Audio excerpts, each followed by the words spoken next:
আসসালামু আলাইকুম। আমি শাকিব। আপনারা কেমন আছেন? আশা করি অনেক ভালো আছেন।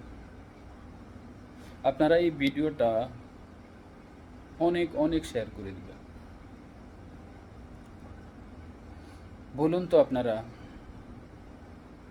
আপনার এলাকার চেয়ারম্যানে যদি আপনাকে ডাকে, আপনার সঙ্গে আমি মিটিং করব, আপনি একটু এখন আসেন, আপনি দেরি করবেন? আপনার দেরি করার কথা না, আপনি চলে যাবেন। আর যদি আপনাকে আপনার এলাকার মন্ত্রী বা এমপি আপনাকে ডাকে, ফোন করে, তাহলে আপনি অবশ্যই দেরি করবেন না, চলে যাবেন। আর যদি আপনাকে আপনার দেশের প্রেসিডেন্ট ফোন করে বা লোক পাঠায় আপনি যাওয়ার জন্য, আপনি কি দেরি করবেন? আপনার সাধ্য মতো ভালো জামা কাপড় পরে আপনি চলে যাবেন। লগে দুই একজন, আপনি যদি কথা নাও বলতে পারেন, দুই একজন ভালো ভালো লোক নিয়ে চলে যাবেন। দেশের প্রধানে আপনাকে ডাকছে, তাহলে আপনি চলে যাবেন। আর দেখুন তো আমরা কত কপাল পোড়া। এ দুনিয়ার ইহকালের পরকালের সমস্ত কালের বাদশাহ যিনি, উনি আমাদেরকে মসজিদের মাইকে বলাচ্ছে ওনার সঙ্গে দেখা করার জন্য, মুয়াজ্জিনের মারফতে।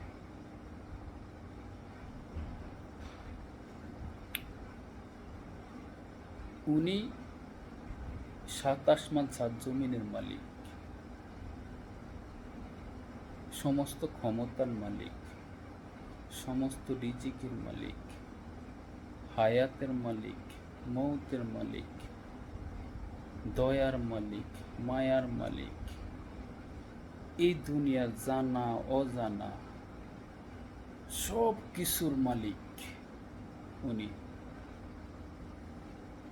আমি যদি সারা দিন বলি ওনার সম্বন্ধে, আমার মনে হয় দিন পুড়ে যাবে, কিন্তু ওনার সম্বন্ধে বলা, গুণগান করা শেষ হবে না।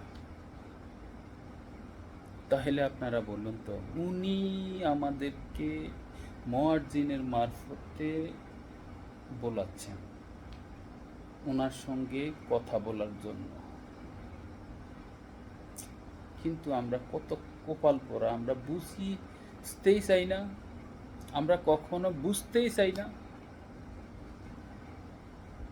আমরা অবহেলা করেছি যে গেলাম না।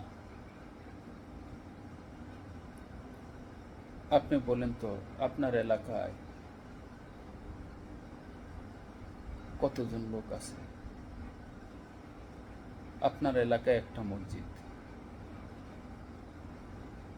ফজরের নামাজের আজান দিছে, হয়তো ৫ জন ৭ জন ১০ জন, বা হয়তো মসজিদের এক কাতার নিয়ে নামাজ পড়ছে ইমাম সাহেব। আর অথচ সেই মসজিদে যদি সবাই প্রেসিডেন্টের মতো দেশের সরকারের কথাও মনে করতো, তাইলে ওই মসজিদে জায়গা থাকার কথা না, ওই মসজিদে একটা শস্য পরিমাণ জায়গা থাকার কথা না। কিন্তু স্বয়ং আল্লাহ আমাদেরকে দেখা করার জন্য ডাকছে, আমরা কিন্তু যাচ্ছি না। দেখুন তো আমরা কত কপাল পোড়া, আমরা কত কপাল পোড়া, বল বুঝেন তো আপনারা। এই দুনিয়া পুরাটা আমাদের জন্য দোকান, মিথ্যা। এই দুনিয়াটা একমাত্র পরীক্ষা মাত্র।